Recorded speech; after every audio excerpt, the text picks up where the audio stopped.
नमस्कार प्रिय विद्यार्थियों, आप सभी का स्वागत है हमारे इस ऑनलाइन एवं निःशुल्क प्लेटफॉर्म यूट्यूब चैनल आपनों सिलेक्शन पॉइंट पर। साथियों, आज का जो हमारे अध्ययन का जो बिंदु रहेगा वो रहेगी राजस्थान की प्रमुख हवेली। और आज के इस वीडियो में हम एक क्लास के अंतर्गत ही राजस्थान की जो भी हवेलियां महत्वपूर्ण हैं, जो कि परीक्षा की दृष्टि से महत्वपूर्ण है, उन सभी का हम अध्ययन कर लेंगे। अगर हम बात करें राजस्थान की हवेलियों को लेकर के, तो हवेलियां बहुत सारी हैं जयपुर और शेखावाटी क्षेत्र में। और शेखावाटी क्षेत्र में एक शहर का नाम आता है नवलगढ़, वहां पर भी हमें 100 से अधिक हवेलियां देखने को मिल सकती हैं। तो उन सभी हवेलियों को हम याद नहीं कर सकते हैं। अगर हम उनको याद करेंगे तो राजस्थान जीके का जो पार्ट है वो और ज़्यादा लंबा हो जाएगा और काफ़ी विस्तृत रूप हो जाएगा। तो हम उन चीज़ों को अच्छी प्रकार से, भली प्रकार से याद भी नहीं कर पाएंगे। इसलिए हमें क्या करना है कि जो चीज़ें परीक्षा की दृष्टि से महत्वपूर्ण है, जो कि आज की क्लास में हम चर्चा करेंगे कि कौन कौन सी हवेलियां महत्वपूर्ण है, वो ही हमें याद करनी है। इसके अलावा और कहीं से भी हमें कुछ भी याद नहीं करना है, क्योंकि हर एक चीज का लेवल होता है, स्तर होता है, तो उसमें उस स्तर के अकॉर्डिंग ही प्रश्न पूछे जाते हैं। मैंने पिछले 10 सालों में कर्मचारी चयन बोर्ड और लोक सेवा आयोग के द्वारा जो भी पेपर लिए जाते थे, उनमें मैंने देखा है कि किस प्रकार हवेलियों के बारे में प्रश्न आ रहे हैं। तो उसी चीज को ध्यान में रखते हुए ये क्लास बनाई गई है। ठीक है साथियों, तो शुरू करते हैं आज की इस क्लास को। और हमने जो हमारी लास्ट क्लास की थी उसमें हमने राजस्थान के जो प्रमुख छतरियां और स्मारक थे उनके बारे में अध्ययन किया है। अगर आप पहली बार हमारे इस YouTube चैनल पर पधारे हो तो आप सभी का स्वागत है। और जो हमारी लास्ट क्लास है छतरियों से संबंधित, स्मारक से संबंधित, वो भी आप अवश्य देखें। ये सभी क्लासें आपके लिए बेहद ही महत्वपूर्ण हैं। आप जिस भी चीज़ की तैयारी कर रहे हो, राजस्थान में सभी प्रकार के जो कंपटीशन एग्जाम है, चाहे वो BSTC का हो या PTT का हो या असिस्टेंट प्रोफेसर का हो, उन सभी भर्ती एग्जामों में के लिए ये क्लासें बेहद ही महत्वपूर्ण रहेगी। ठीक है। और एक बात और बता देता हूँ कि जैसा कि मैं आपको हर बार बताता हूँ कि हमने हमारी क्लासों का जो आधार है वो RBSC की किताबें, NCERT की किताबें और हिंदी ग्रंथ अकादमी की जो बुक हैं उनको ही लेकर के हम साथ चले हैं, उन्हीं को हमने आधार माना है। तो ये जो हवेलियां RBSC की किताब है, कक्षा 10 की जो किताब है कला, संस्कृति और इतिहास से संबंधित है। इसके अलावा हिंदी ग्रंथ अकादमी की बुक है, हुकमचंद जी जैन के द्वारा लिखी हुई है। उन 2 किताबों में जो हवेलियां दी गई थी उन्हीं के लेकर के ये क्लास बनाई गई है। और उन्हीं को लेकर के आज तक जो पिछले 10 सालों में जो भी एग्जाम हुए हैं, प्रश्न आए हुए हैं। ठीक है, तो ये सभी महत्वपूर्ण है। आप शुरू से लेकर के अंत तक इस क्लास से जुड़े रहें। क्लास बेहद महत्वपूर्ण है, आपको बहुत सारी जानकारी मिलेगी। और इसके अलावा आपको साथ साथ में ये राजस्थान की जो हवेलियां वाला टॉपिक है वो भी साथ साथ में याद भी हो जाएगा। ओके साथियों, तो चलिए शुरू करते हैं आज की इस क्लास को।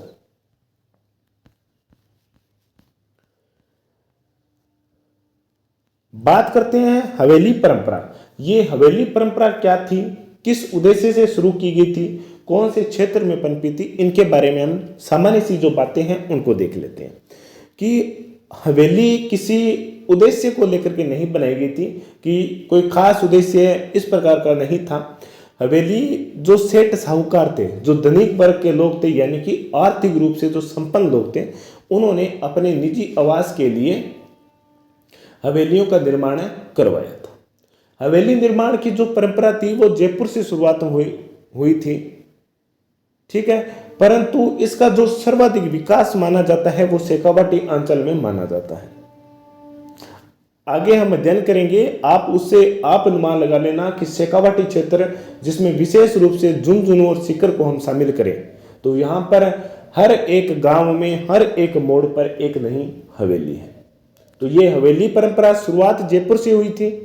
ठीक है। लेकिन इसका जो सर्वाधिक विकास था वो हमें शेखावटी अंचल में देखने को मिलता है। इसके अलावा राजस्थान की अन्य रियासतें जैसे बीकानेर है, उदयपुर है, जोधपुर है, जैसलमेर है, वहां पर भी हमें काफी जो चर्चित हवेलियां थी वो भी देखने को मिलेगी और उनका भी अध्ययन आज की इस क्लास में हम करेंगे। ठीक है। एक विशेषता और है कि जो शेखावटी क्षेत्र में जो भी हवेलियां बनाई गई थी वो हवेलियां अपने भित्ति चित्रों के लिए प्रसिद्ध है।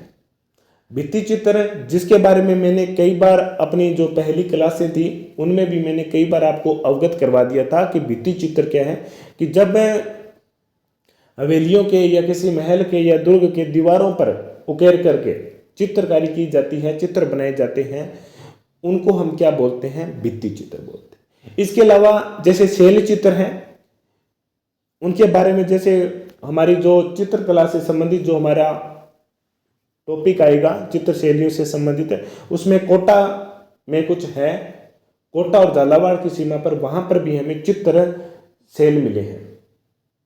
वो क्या है, एक तो होता है भित्ति चित्र और एक होता है शैल चित्र।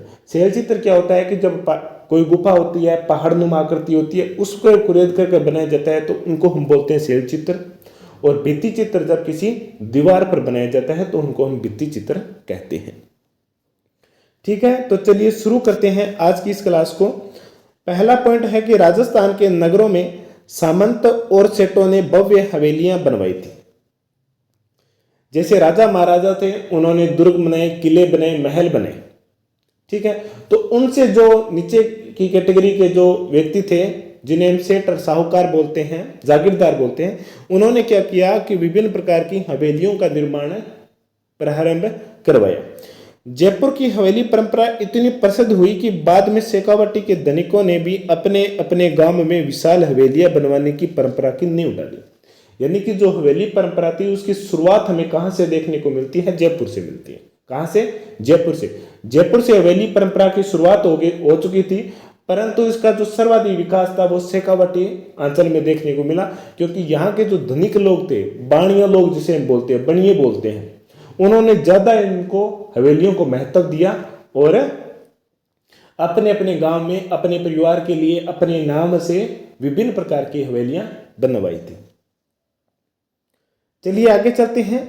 इसके अलावा शेखावटी की जो हवेलियां हैं वो अपने भित्ति चित्रों के लिए भी प्रसिद्ध है। भित्ति चित्र यानी कि दीवारों पर जो चित्रकारी उकेरी जाती है उनको हम भित्ति चित्र कहते हैं। नवलगढ़ जो कि झुंझुनू में स्थित है, वहां पर 100 से भी अधिक हवेलियां हमें देखने को मिल सकती हैं। यानी यूं कहूं तो नवलगढ़ के हर एक गली में, हर एक मोड़ पर एक हवेली है। नवलगढ़ जो कि झुंझुनू का एक शहर है, वहां पर हमें आज भी बहुत सारी हवेलियां सुरक्षित अवस्था में हमें देखने को मिल सकती हैं। तो क्या होता है कि हम इन सभी 100 हवेलियों के नाम हमें याद नहीं रखने हैं। जो महत्वपूर्ण है हवेलियां, जिनके बारे में आरबीएससी की किताबों में और हिंदी ग्रंथ अकादमी की जो किताब है उसमें दिया है, हम सिर्फ उतना ही पढ़ेंगे और यही परीक्षा की दृष्टि से महत्वपूर्ण है। हम इस टॉपिक को और ज्यादा लंबा नहीं करना चाहते। ठीक है, तो चलिए शुरू करते हैं झुंझुनू की हवेलियों को लेकर के, और झुंझुनू में कौन कौन से शहर में कौन कौन सी हवेलियां हैं उनको देखते हैं। सबसे पहले देखते हैं नवलगढ़ की हवेली।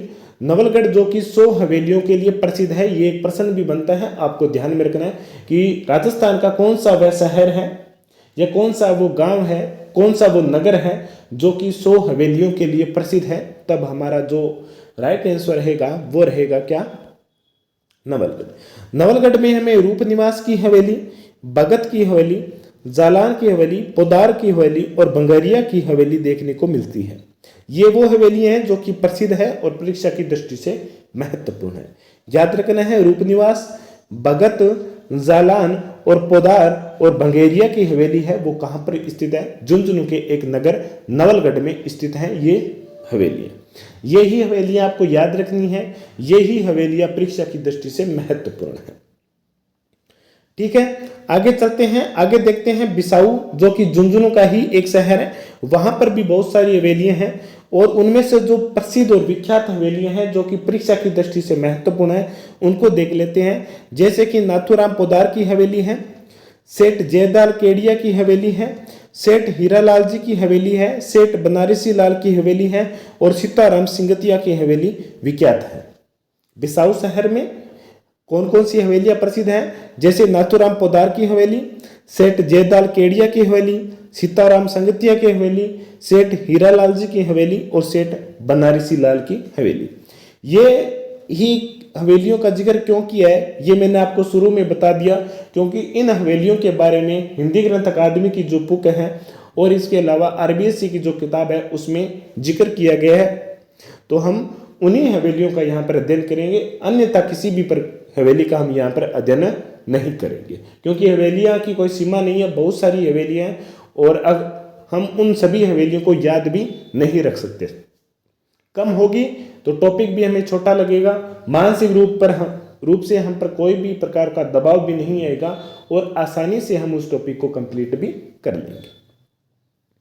ठीक है, बिसाऊ की हवेलियां होगी जिसमें नाथूराम पोदार की हवेली है, सेठ जयदाल केडिया की हवेली है, सेठ हीरालाल की हवेली है, सेठ बनारसी लाल की हवेली है और सीताराम संगतिया की भी हवेली विख्यात है। ये सभी आपको याद रखनी है, ध्यान में रखना है। इसके अलावा डूंडलोद जो कि झुंझुनू में है, यहाँ पर सेठ लालचंद गोयनका की हवेली है जो कि प्रसिद्ध है। अब इन हवेलियों में आपको क्या याद करना है कि जो किसी एक नगर में, एक गांव में एक ही हवेली है, उसको तो विशेष रूप से आपको ध्यान में रखना ही है, उसको तो विशेष रूप से याद रखना। जैसे डूंडलोद में किसकी है, तो लालचंद गोयनका की जो हवेली है वो हमको ध्यान में होनी चाहिए, याद होनी चाहिए। किसकी? लालचंद गोयनका की हवेली जो कि डूंडलोद में है।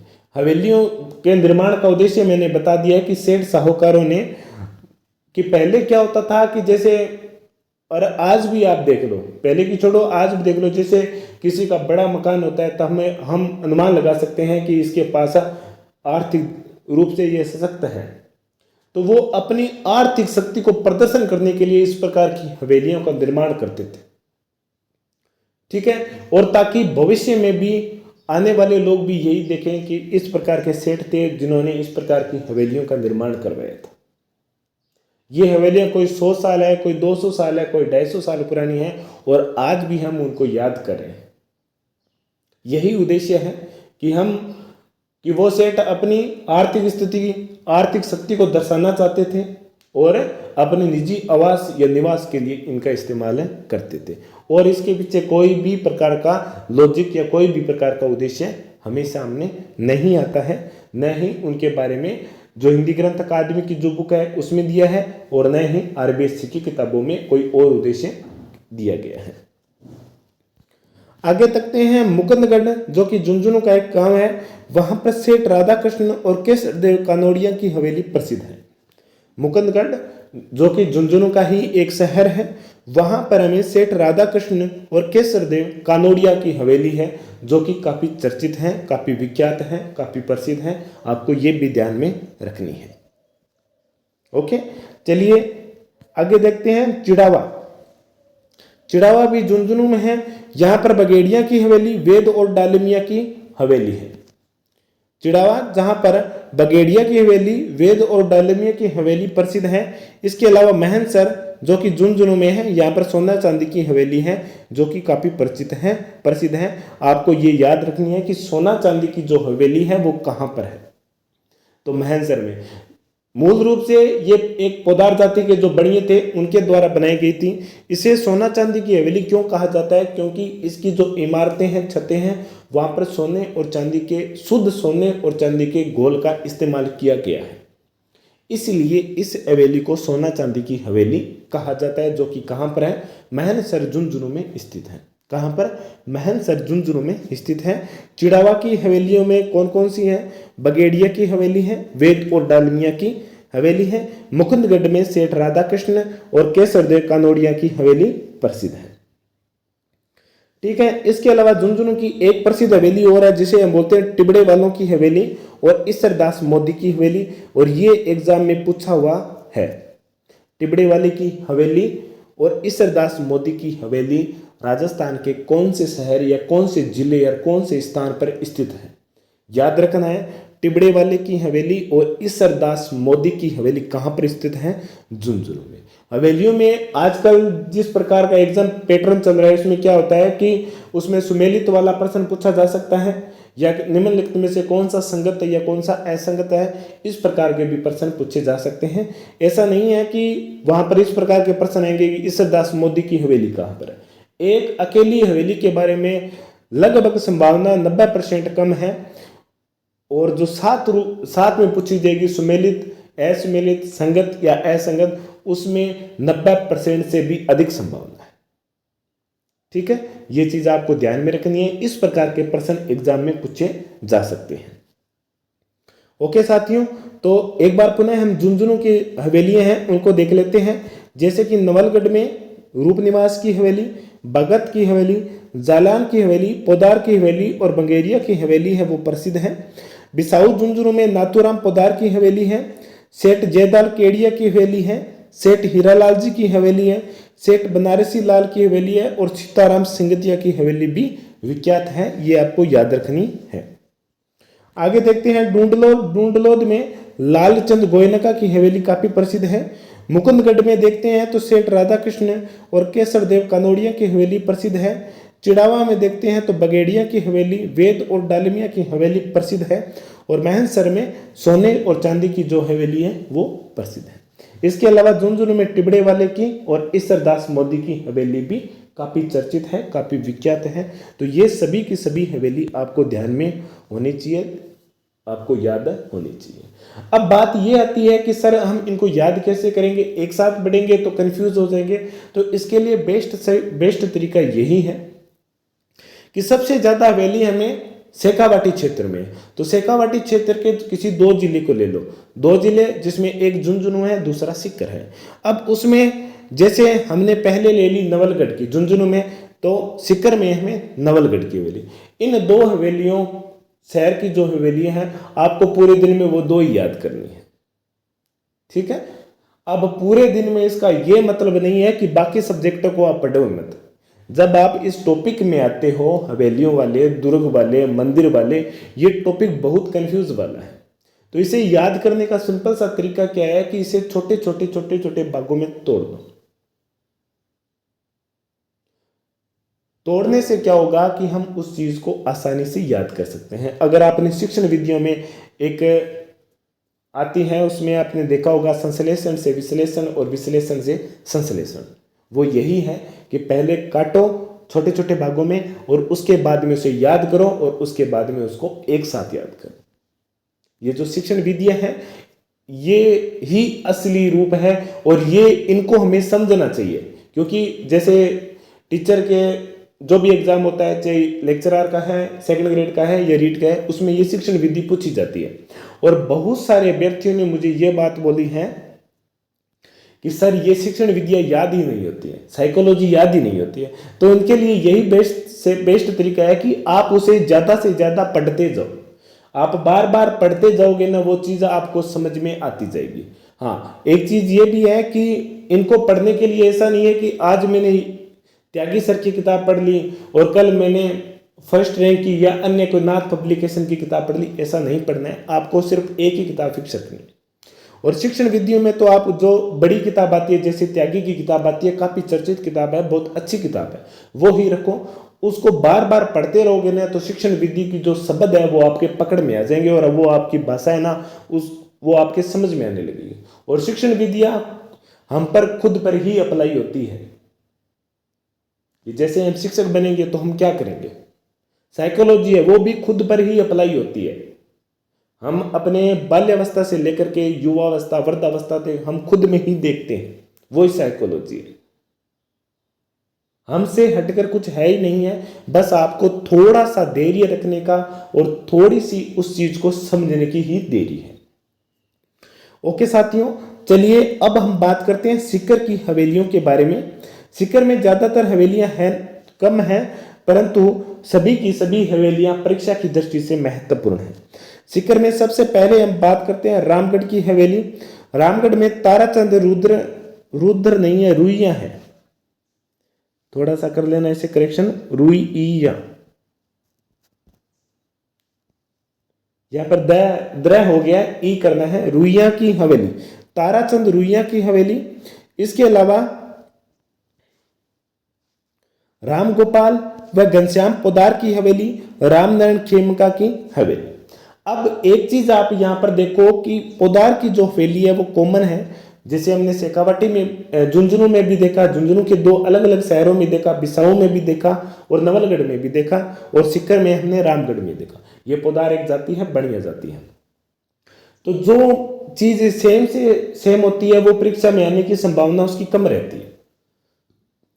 ठीक है, तो इन हवेलियों को आप ज्यादा महत्व नहीं देना है कि जैसे एक ही नाम जो सरनेम है वो सभी का सेम है।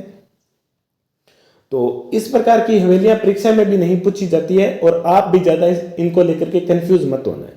ठीक है, जो और हवेली हैं जो कि एक ही नाम से चर्चित है या किसी एक ही गांव या एक ही शहर में है, विशेष रूप से किसी एक हवेली का जिक्र किया गया है, उन हवेलियों को ही आपको विशेष रूप से ध्यान रखना है।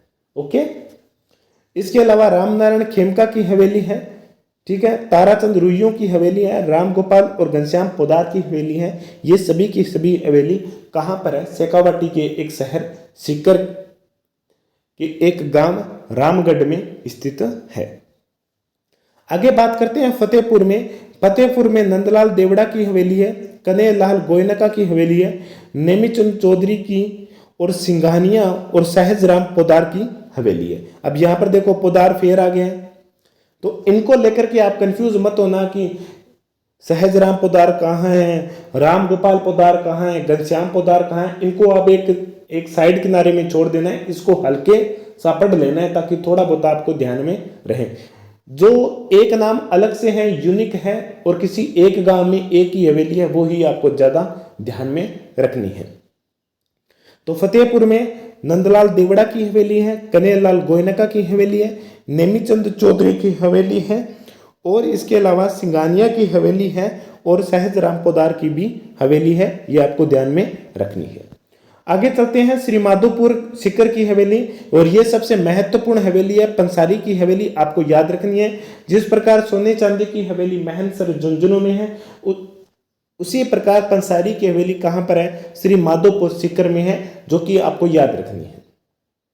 मैंने आपको बताया है कि जो हवेली किसी एक गांव या एक नगर या एक शहर में एक ही दी हुई है, वो तो आपको विशेष रूप से याद रखनी ही है। जैसे लालचंद गोयनका की हवेली ढूंढलोद में देखी, महनसर में हमने सोना चांदी की हवेली देखी और श्री माधोपुर में हमने पंसारी की हवेली देखी। आगे चलते हैं लक्ष्मणगढ़। यहाँ पर चार चौकी की हवेली है। चार चौकी की हवेली इसलिए कहा जाता है क्योंकि इसके चारों ओर चार चौकियां बनी हुई है और बीच में वो हवेली है, इसलिए उसे चार चौकी की हवेली कहा जाता है। चार चौकी के अलावा चार शब्द से नाम से अगर आपके कुछ दिमाग में आया हो तो सोच लो, अन्यथा मैं बता देता हूं कि हमने चार बाग उद्यान शैली के बारे में देखा था, जो कि मुगलों में राजस्थान में मुगलों के द्वारा लाया गया था। सबसे पहले बाबर लेकर आया था और सर्वाधिक विकास है वो अकबर के काल में हुआ था। चार बाग क्या होते थे कि चारों कुंटों में चार बाग बने होते थे। चारों कुंटों में चार बाग बने होते थे, बीच में कोई भी प्रकार का स्मारक हो या कोई महल हो, इस प्रकार का बनाया जाता था। जैसे ताजमहल एक क्या है, एक स्मारक है, तो उसके चारों ओर चार क्या बने हुए हैं, बाग बने हुए हैं, वो भी चार बाग शैली पर स्थित है, शाहजहां के द्वारा बनाया गया था। ठीक है, तो ये थोड़ी सी बेसिकली चीजें हैं, ये क्यों इसको कहते हैं वो आपको ध्यान में होना चाहिए। ठीक है, और थोड़ा सा उसे ध्यान में रखना चाहिए कि कई बार ऐसा नहीं है कि पेपर में इस प्रकार के प्रश्न आते हैं, पेपर में नहीं पूछे जाते हैं। जैसे हम कहीं पर पढ़ रहे हैं तो कोई हमारा गार्जियन आ गया या कोई और, जैसे क्लास में हैं तो सर भी पूछ लेते हैं कि ये चार बाग क्या है, या हम किसी कोचिंग में पढ़ा रहे हैं या किसी स्कूल में पढ़ा रहे हैं, तब हमने उनको जिक्र किया कि चार बाग, तो बच्चे पूछ सकते हैं कि चार बाग है क्या सर। तो बस ऐसी चीजें हैं, थोड़ी सी नॉर्मली हमें ध्यान में होनी चाहिए।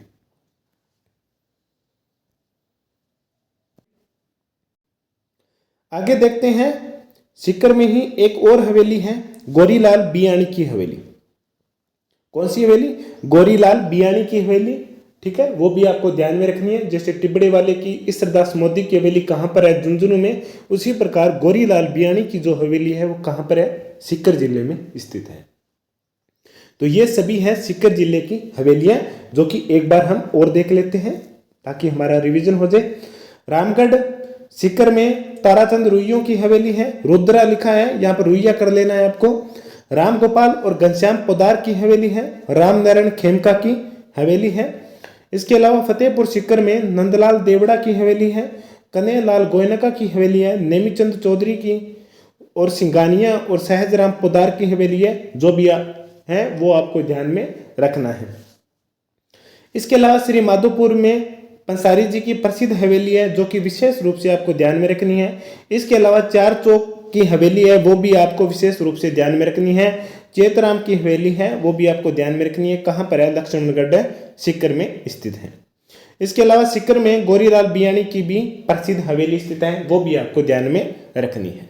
ठीक है साथियों, तो ये है सीकर की हवेलियां, प्रसिद्ध हवेलियां, जो कि परीक्षा की दृष्टि से महत्वपूर्ण है और आपको याद में करनी है और ध्यान में रखनी है। आगे बात करते हैं शेखावटी की एक और शहर चूरू में, जहां पर ज्यादा प्रसिद्ध हवेलियां कम है, उनको देख लेते हैं। चूरू में माल जी का कमरा है, रामनिवास गोयनका की हवेली है, ये परीक्षा में पूछा हुआ है। मंत्रियों की हवेली है, सुराणों की हवेली है और दानचंद चोपड़ा की हवेली है, जो कि सुजानगढ़ में है और ये काफी चर्चित है और काफी प्रसिद्ध भी है। तो ठीक है, तो ये सभी की सभी हवेलियां जो कि चूरू जिले में स्थित है, पांचों की पांचों हवेलियां आपको याद में होनी चाहिए। इसमें कोई भी प्रकार का एक्सक्यूज नहीं है, ये पांचों हवेलियां आपको याद होनी चाहिए। मालजी का कमरा कहाँ पर है, चूरू में। रामनिवास गोयनका की हवेली कहाँ पर है, चूरू में। मंत्रियों की हवेली कहाँ पर है, चूरू में। सुराणों की हवेली कहाँ पर है, चूरू में। दानचंद चोपड़ा की हवेली कहाँ पर है, चूरू में। ठीक है, तो किसी प्रकार की आप ट्रिक बनाकर भी इन चूरू की हवेलियों को एक साथ आप याद कर सकते हो। जैसे सुराणों मंत्रियों की हवेली चूरू में है, तो इसके साथ एक लाइन में हमारी दो हवेलियां याद हो जाएगी, सुराणों की और मंत्रियों की हवेली। या इस प्रकार भी याद कर सकते हैं, मंत्री रामनिवास सुराणों की हवेली चूरू में है। मंत्री रामनिवास सुराणों की हवेली कहां पर है, चूरू में है। ठीक है, तो इस प्रकार हमने तीन हवेलियों को एक साथ में ले लिया। ट्रिक की क्या विशेषता होती है कि वो अपनी ही बनाई होनी चाहिए। मैं बनाने में मैं खुद बना सकता हूं, बता भी सकता हूं, परंतु ट्रिक की क्या विशेषता है कि खुद की बनाई हुई है तो भी ही वो याद रहेगी, अन्यथा आप उसे भूल जाओगे। क्योंकि आप ट्रिक बनाओगे तो दिमाग का पूरा इस्तेमाल करोगे, उसे पूरा जोर लगाओगे, उसे समझोगे, देखोगे और बार बार उसे रिवीजन करोगे, तो वो चीज आपको याद हो जाएगी। मेरे द्वारा बताई गई है वो आपको बस एक बार ही ध्यान में रहेगी, हो सकता है कल तक रहे, तीनों तक रहे, लेकिन एक बार आप भूल जाओगे। लेकिन खुद के द्वारा बनाई होगी तो आप उसे लंबे टाइम के लिए याद रख सकते हो। ठीक है, तो ये थी शेखावटी क्षेत्र की हवेलियां जिनके बारे में हमने अभी चर्चा की है। अब हम आगे चलते हैं, आगे देखते हैं जोधपुर की हवेलियों के बारे में। जोधपुर की जो प्रसिद्ध हवेली है उसमें बड़े मियाँ की हवेली है, राखी की हवेली है, पोखरण की हवेली है, लालचंद डड्डा की हवेली है और पच्चीसा की हवेली है। ये नाम है हवेलियों के। अब यहाँ पर यह चीज देख लेना कि पोखरण की हवेली है तो इसे जैसलमेर में मत कर देना है, पोखरण की हवेली जोधपुर में है। ये नाम है उसका पोखरण।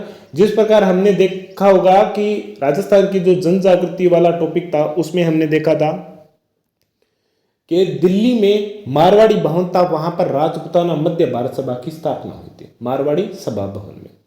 अब वो मारवाड़ी सभा भवन है तो उसका अर्थ ये नहीं है कि वो मारवाड़ क्षेत्र में है, जोधपुर में। वो कहां पर है, दिल्ली में। अलग अलग शहर के नाम के भवन बने हुए हैं। ठीक है, तो इसमें आपको कंफ्यूज नहीं होना है। पोखरण की हवेली के बारे में अगर आपको ध्यान में रखना है तो जोधपुर ही रखना है। जैसलमेर में हमें तीन हवेली है, नथमल की हवेली, सालिम सिंह हवेली और पटवों की हवेली। ये तीन ही महत्वपूर्ण है और यही तीन आपको याद रखनी है। इसके अलावा कोई भी जैसलमेर में हवेली आपको याद नहीं रखनी है।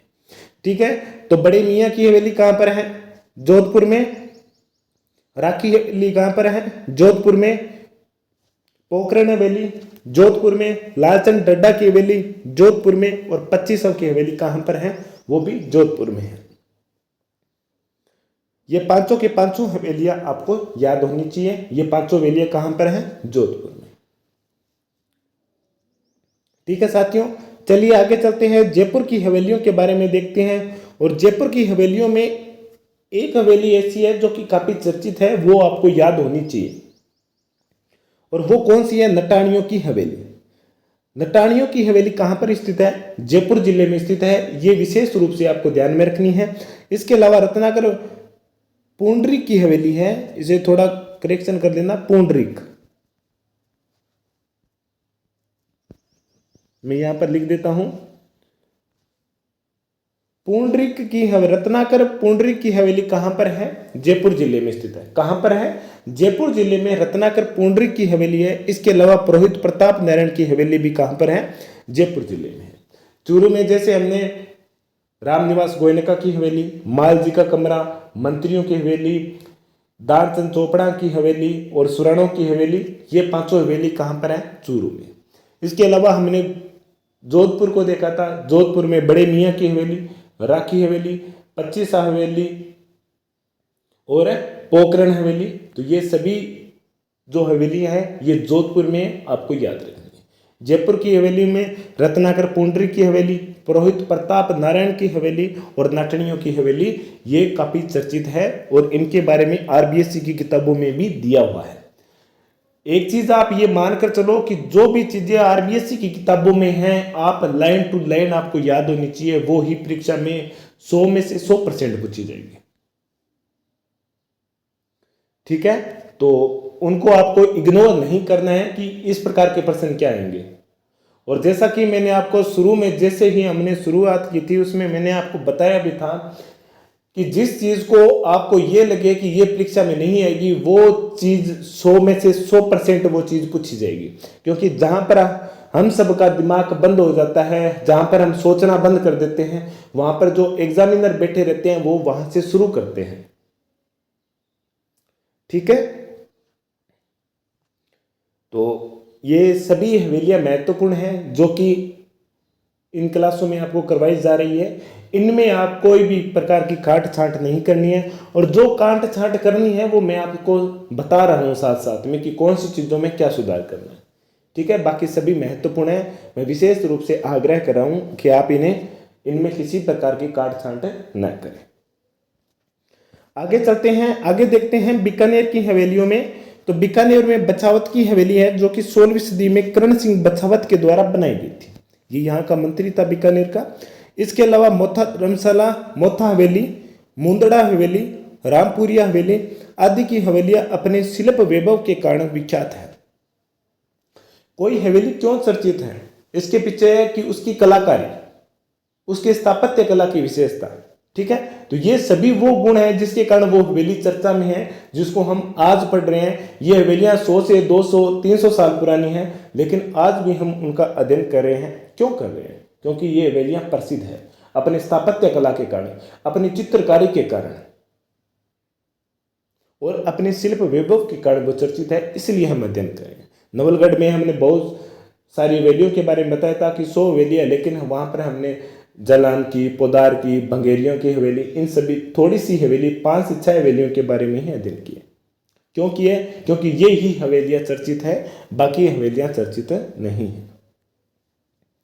बीकानेर की हवेली की विशेषता है कि वे लाल पत्थरों से बनी हुई है। किससे बनी है, लाल पत्थरों से। जैसे लालगढ़ प्लेस है वो भी लाल पत्थरों से बना है, और वो लाल पत्थर कहाँ से लिए गए, दुलमेरा, लूणकरणसर से निकलते एक गांव आता है छोटा सा दुलमेरा, रेलवे स्टेशन भी है, वहां से वो पत्थर ला जाकर लेकर के वो हवेलियां और वो महल बनाया हुआ है।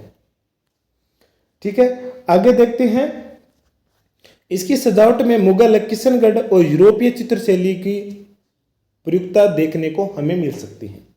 कि यानी कि जो रियासत मुगलों के साथ मैत्रीपूर्ण संबंध रखती थी, वहां के स्थापत्य कला में हमको मुगल और राजपूत शैली दोनों का मिश्रण हमें देखने को मिल सकता है। अब यूरोपीय शैली का मिश्रण किस प्रकार हुआ, क्योंकि बीकानेर के जो शासक थे, राजा महाराजा थे, उनके सेठ साहूकार थे, उनको विदेशों में भी संपर्क अच्छे थे, वहाँ से वो कारीगर लाते थे और उनसे एक विशेष प्रकार की एक डिज़ाइन बनाते थे जिसे हम बोलते हैं आर्किटेक्चर। जो डिज़ाइन बनाते हैं उसको हम आर्किटेक्चर बोलते हैं। तो उनसे बनाई गई है। तो याद रखना है कि जो बीकानेर की है हवेलियाँ हैं उसमें हमें मुगल शैली, किशनगढ़ शैली और यूरोपीय चित्र शैली है वो भी प्रयुक्त की गई है, यानी कि उसमें उस शैली के चित्र बने हुए हैं।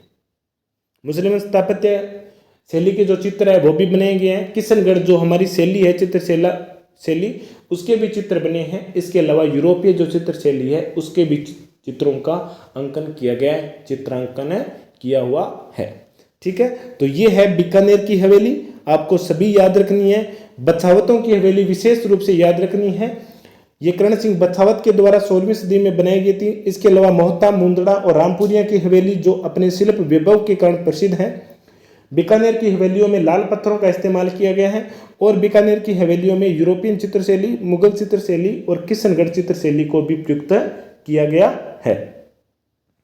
ठीक है, चलिए आगे चलते हैं। आगे देखते हैं सुनहरी कोठी या शीश महल जो कि कहाँ पर है, टोंक में स्थित है। ये जो सुनहरी कोठी या शीश महल है इसको बाहर से देखने पर ये एकदम सामान्य से भवन लगेगा, परंतु जैसे ही आप इसके अंदर प्रवेश करोगे तो आपका जो देखने का जो नजरिया है, जो आंखें आपकी बहुत छोटी थी बाहर से देख रही थी, वो अंदर जाते ही बहुत बड़ी हो जाएगी, क्योंकि इतनी ही वो शानदार बनी हुई है। सोने की, कांच की, चांदी की इतनी शानदार तरीके से उसमें मीनाकारी की गई है कि आप देखते ही रह जाओगे। इसीलिए सोने की कलम इसमें इस्तेमाल की गई है, इसलिए इसे सुनहरी कोठी, शीश यानी कि कांच का प्रयोग किया गया, इसलिए इसे शीश महल भी कहा जाता है। ये टोंक के नवाब के द्वारा बनाई हुई हवेली है। टोंक में स्थित ये इमारत बाहरी स्वरूप में साधारण सी लगती है हमें, लेकिन इसके आंतरिक भाग की बहुरंगी स्वर्ण रंगों की शाही झलक इसके नाम से मेल खाती है, इसलिए इसे सुनहरी कोठी या शीश महल कहा जाता है। शीश महल या सुनहरी कोठी का शीशे से शोभायमान कमरा मीनाकारी कार्य, सर्वोत्कृष्ट नमूनों के साथ अद्भुत ग्लास और फूलों के अलंकरण की कारीगरी मंत्रमुग्ध करते हैं। ठीक है, ये जो बात लिखी गई है लाइन टू लाइन, आपको इस प्रकार इसे याद नहीं करनी है। ये तो एक कोई चीज है उसकी विशेषता बताने का एक तरीका है। ये चीजें हमारे लिए महत्वपूर्ण नहीं है। ये तो 12वीं में, बीए में हमें कोई चीज जैसे लिखित में कोई पेपर देना होता था सब्जेक्टिव, तब हमारे लिए ये महत्वपूर्ण थी कि हम लाइन टू लाइन पढ़ते थे। अब हमें क्या करता है कि ज़्यादा से ज़्यादा जो बड़ी बड़ी चीज़ें हैं मोटी, वो हमको ध्यान में होनी चाहिए कि टोंक की जो हवेली है उसे सुनहरी कोठी या शीश महल क्यों कहा जाता है। क्योंकि वहाँ पर सुनहरी कोठी इसलिए कहा जाता है क्योंकि वहाँ पर स्वर्ण कलाकारी का इस्तेमाल किया गया है।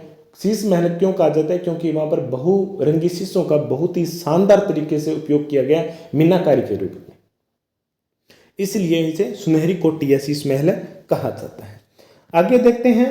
7 मार्च 1996 को राजस्थान सरकार के द्वारा सुनहरी कोठी को एक महत्वपूर्ण ऐतिहासिक स्मारक घोषित कर दिया गया था और बागोर की हवेली उदयपुर में स्थित है। ये जो हवेली वाला टॉपिक है, महल वाला टॉपिक है, ये ऐतिहासिक दृष्टि से, सांस्कृतिक दृष्टि से भी महत्वपूर्ण है। तो ये जो हमारा टॉपिक एक और लगता है पर्यटन, वो भी हमारा साथ साथ में यहाँ पर कंप्लीट हो रहा है। ठीक है, तो पर्यटन में हम देखेंगे कि परिपथ बने होते हैं, परिपथ बने होते हैं, त्रिकोण होते हैं, कोई चौरस होता है, कोई लंबा चौड़ा होता है, परिपथ बने होते हैं कि उस परिपथ में कौन कौन सी स्मारक है जो ऐतिहासिक दृष्टि से या सांस्कृतिक दृष्टि से महत्वपूर्ण है। तो वो हमें, जैसे अब टोंक का है तो आपको पता चल जाएगा कि यहाँ पर सुनहरी कोठी है, जयपुर है तो यहाँ पर नाटाणियों की हवेली है, पुंडरीक रत्नाकर की हवेली है, प्रताप है नारायण की हवेली है, जोधपुर में बड़े मियाँ की, पच्चीसा की राखी हवेली, पोखरण की हवेली है, महनसर झुंझुनू में सोने चांदी की हवेली है, डूंडलोद में लालचंद गोयनका की हवेली है, पंसारी की हवेली श्री माधोपुर में है, टिबड़े वाले और ईश्वर दास मोदी की हवेली कहाँ पर है, झुंझुनू में है। जैसे अलग अलग पर्यटन परिपथ बने हुए हैं, जैसे शेखावाटी क्षेत्र, तो शेखावाटी क्षेत्र में जितनी भी हवेलियां हैं वो एक जगह ही होगी। तो उसमें एग्जामिनर क्या करेगा, निम्नलिखित में से कौन सा पर्यटन स्थल शेखावाटी परिपथ में शामिल नहीं है। तो हमें पता होगा कि कौन कौन सी हवेली कहाँ पर है, तो हम उस प्रश्न का आसानी से जवाब भी दे सकते हैं। ठीक है साथियों, चलिए आगे चलते हैं। बागौर की हवेली उदयपुर में है। उदयपुर की हवेली में ये एक ही ज़्यादा चर्चित है, तो आपको ध्यान में रखना है। ये जो बागौर की हवेली है उसकी एक विशेषता है कि ये नक्षत्रों के अनुसार बनाई गई है। राजस्थान की एकमात्र हवेली है जो नक्षत्रों के अनुसार बनाई गई है, वो है बागौर की हवेली। ठीक है, चलिए अगले जिले पर चलते हैं और अगला जिला है हमारा जैसलमेर। जैसलमेर में हमें 3 ही हवेलियों के बारे में देखना है, नथमल की हवेली, पटवों की हवेली और सालिम सिंह की हवेली। सबसे पहले देखते हैं पटवों की हवेली, जिसका निर्माण गुमान चंद पटवों के द्वारा करवाया गया था। ये 5 मंजिला है और 1805 में बनाई गई थी। 5 अपने बेटों के लिए इसका निर्माण करवाया था। गुमान चंद पटवा ने अपने 5 बेटों के लिए 1805 में 5 मंजिल इस हवेली का निर्माण करवाया था। ऐसा माना जाता है कि इसके निर्माण में 50 साल से अधिक समय लगा था। जैसलमेर की हवेली में जो सबसे बड़ी और सबसे खूबसूरत और नक्काशीदार हवेली वो कौन सी है? पटवों की हवेली। ठीक है, तो जैसलमेर की हवेलियों के बारे में ज्यादातर कंफ्यूज वाला जो प्रश्न बनता है वो यही बनता है कि जैसलमेर की जो हवेली है उसमें सबसे ज्यादा बड़ी और सबसे ज्यादा खूबसूरत और नक्काशीदार हवेली वो कौन सी है? तो वो है पटवों की हवेली। गुमान चंद पटवा के द्वारा बनाई हुई है, 1805 में बनी गई है और 5 मंजिला है। इसकी ये सामान्य विशेषता है, आपको ध्यान में रखनी। इसके अलावा जैसलमेर की जो भी हवेली है, चाहे सालिम सिंह की हवेली है, नथमल की हवेली है, इनकी जो जालीदार नक्काशी के लिए ये प्रसिद्ध है। यानी कि जो जैसलमेर का पिल्ला पत्थर है, अगर आपने जैसलमेर देखा है तो आपको पता होगा, अगर आप नहीं गए हैं तो एक बार नौकरी लगने के बाद में चला जाना, अभी हमारे पास समय नहीं है। आर्थिक रूप से भी हम इतने ज़्यादा सशक्त नहीं हैं, घर वालों से पैसा मांगते हैं तो हमें थोड़ा संकोच आता है। वैसे वो मना नहीं करते हैं, परंतु हमें खुद पर ही ऐसा होने लगता है कि पहले हम नौकरी लगेंगे उसके बाद में हम घूमने जाएंगे। तो जैसलमेर की हवेलियों और वहां के महल, और आज भी देख लो कि वहां पर जो भी सरकारी इमारत बनी हुई है वो पिल्ले पत्थर से बनी हुई है, और बीच में जो पैदल चलने के लिए जो फुटपाथ बना है, डिवाइडर बने हुए हैं, वहां पर पेड़ पौधे लगे हुए हैं। अगर आपने देखा होगा तो वहां पर भी जो आसपास उन पेड़ पौधों को सुरक्षित करने के लिए जो गमले टाइप बनाए गए हैं वो भी नक्काशीदार है। उसमें छोटे छोटे छिद्र के रूप में बनाए गए हैं, नक्काशीदार है, जालीदार है। ये जैसलमेर की हवेलियों की ही एक विशेषता है जो उसे राजस्थान की अन्य हवेलियों से अलग करती है। ठीक है, ये आपको ध्यान में रखनी है। आगे बात करते हैं नथमल की हवेली। ये नथमल उस समय का तत्कालीन प्रधानमंत्री था, उसने इस हवेली का निर्माण करवाया था। और इस हवेली के जो निर्माता थे 2 भाई थे, लालू और नाथा। कौन थे? लालू और नाथा, जिन्होंने नथमल जी की हवेली का निर्माण करवाया था। और नथमल जी तत्कालीन के प्रधानमंत्री थे, दीवान शब्द का प्रयोग किया जाता था। तत्कालीन प्रधानमंत्री थे नथमल जी। आगे बात करते हैं सालिम सिंह की हवेली। इसे जहाज महल या मोती महल भी कहा जाता है। ये हवेली अपने पत्थर की नक्काशी और महीन जालियों के लिए भी प्रसिद्ध है। जैसलमेर की हवेलियां तो पत्थर की जाली और कटाई के कारण ही विश्व प्रसिद्ध बनी हुई है। मैंने आपको बताया था कि जैसलमेर में हमें 3 ही हवेलियों को ध्यान में रखना है, सालिम सिंह, नथमल और पटवों की हवेली। 3 हवेलियों को ही हमें विशेष रूप से ध्यान में रखना है। और इनमें जो सबसे ज़्यादा चर्चित है, सबसे ज़्यादा बड़ी है और सबसे ज़्यादा जो खूबसूरत है वो है पटवों की हवेली। और जैसलमेर की हवेलियों की क्या विशेषता है जो उसे राजस्थान की अन्य हवेलियों से पृथक करती है? तो आपको ये चीज़ ध्यान में होनी चाहिए कि ये पत्थर की जालीदार नक्काशियों के लिए प्रसिद्ध है। ठीक है, तो ये है जैसलमेर की हवेलियां जिनके बारे में हमने अध्ययन किया। आगे देखते हैं, इसी प्रकार बंसी पत्थर की बनी हुई करौली, भरतपुर, कोटा की हवेलियां भी अपने कलात्मक संगत राशि के कारण अद्भुत है। और बाद में क्या हुआ था कि जो वैष्णव संप्रदाय के जो मंदिर थे, जैसे नाथ द्वारा, वहां पर क्या थे, जो मंदिर थे वो भी हवेलियों के आकार में बनाए जाने लगे थे। वैष्णव मंदिर भी हवेली शैली के आधार पर बने थे, इसलिए विशाल हवेलियां मंदिरों के रूप में जगह जगह हमें देखने को मिल सकती है। और ये जो हवेली मंदिर है वो 17वीं शताब्दी के बाद ही हमें ज्यादातर देखने को मिलते हैं। इनके बारे में हम मंदिर स्थापत्य कला वाला जो टॉपिक है वहां पर इनके बारे में हम अध्ययन करेंगे। ठीक है, तो जो हवेली थी वो वैष्णव संप्रदाय में मंदिर भी हवेलियों के रूप में बनाए जाने लगे थे। ओके साथियों, तो यहां पर ही हम आज की क्लास को समापन करते हैं। आज की क्लास में हमने राजस्थान की जितनी भी प्रसिद्ध, प्रमुख और विख्यात हवेली थी जिनका हमने अच्छी प्रकार से अध्ययन किया है, और जो भी महत्वपूर्ण थी उन सभी को हमने आज उनका अध्ययन किया है। इसके अलावा राजस्थान की हवेलियों को और कहीं से भी आपको पढ़ने की आवश्यकता नहीं रहेगी। ठीक है, अभी जो हमारा टॉपिक है वो राजस्थान की कला संस्कृति में स्थापत्य कला से संबंधित है, वो चल रहा है। और स्थापत्य कला में हमने दुर्ग कर लिए हैं, छतरियां और स्मारक कर लिए हैं, और हवेलियों वाला टॉपिक भी आज हमने कंप्लीट कर लिया। इसके बाद में जो और टॉपिक बचता है, जैसे कि महल वाला बचता है, महल को जैसे ही कंप्लीट करेंगे उसके बाद में 2 टॉपिक और आएंगे हमारे, मकबरे, मस्जिद और इसके अलावा मंदिर स्थापत्य कला का। अब अगला टॉपिक हमें कौन सा अध्ययन करना है उसका आप हमें कमेंट करके जरूर बताना है कि अगला टॉपिक है। मेरे हिसाब से महल वाला टॉपिक शुरू करवा देते हैं, बाकी आपकी इच्छा है, जो आप चाहोगे वही टॉपिक हम शुरू कर देंगे। और ये क्लासें सीएटी के स्टूडेंट हैं उनके लिए भी महत्वपूर्ण है। बीएसटीसी जो प्री बीएसटीसी का एग्जाम होता है, पीटीटी का एग्जाम होता है, उनके लिए भी महत्वपूर्ण है। इसके अलावा REET, second grade, first grade, assistant professor, सभी के लिए ये क्लासें महत्वपूर्ण है। अभी सेकंड ग्रेड के एग्जाम चल रहे हैं, तो सभी विद्यार्थियों को बेस्ट ऑफ लक, बेस्ट विशेष। आप बढ़िया से पेपर दे दीजिए और घबराने की कोई भी आवश्यकता नहीं है। और जैसे ही आप पेपर दे देंगे तो उसके बाद में आगे की जो रणनीति है उस पर हम एक क्लास बनेंगे और उस पर हम चर्चा भी करेंगे कि आगे हमें किस चीज़ की तैयारी करनी चाहिए। ठीक है साथियों, अगर आप अभी तक हमारे इस YouTube परिवार के सदस्य नहीं बने हैं आपनो सिलेक्शन पॉइंट के, तो आप जल्द से जल्द इसे सब्सक्राइब कीजिए, बेल आइकन को भी प्रेस कीजिए, ज़्यादा से ज़्यादा इसे शेयर कीजिए और अपने साथियों को भी बोलिए कि इस चैनल से जुड़िए। ये वो चैनल है जहाँ पर आपको निःशुल्क अध्ययन करवाया जाता है और क्लासें इतनी महत्वपूर्ण है कि आपने पिछले एग्जाम देख लेना और हमारी क्लासें देख लेना। मैं अपने मुंह से नहीं कहता हूं, आप जो भी हैं वो क्लासें देख लेना और हमारे जो पेपर हुए हैं वो देख लेना और क्लासें देख लेना कि उनमें से कितना % आए हुए हैं। ठीक है साथियों, तो मिलते हैं हमारे अगले नेक्स्ट क्लास में। जय हिंद, जय भारत। हाँ, एक चीज़ और कि कौन सी चीज़ें हैं आपको बेस्ट लगी, कमेंट बॉक्स में कमेंट करके अवश्य बताना। ओके साथियों, मिलते हैं नेक्स्ट वीडियो में।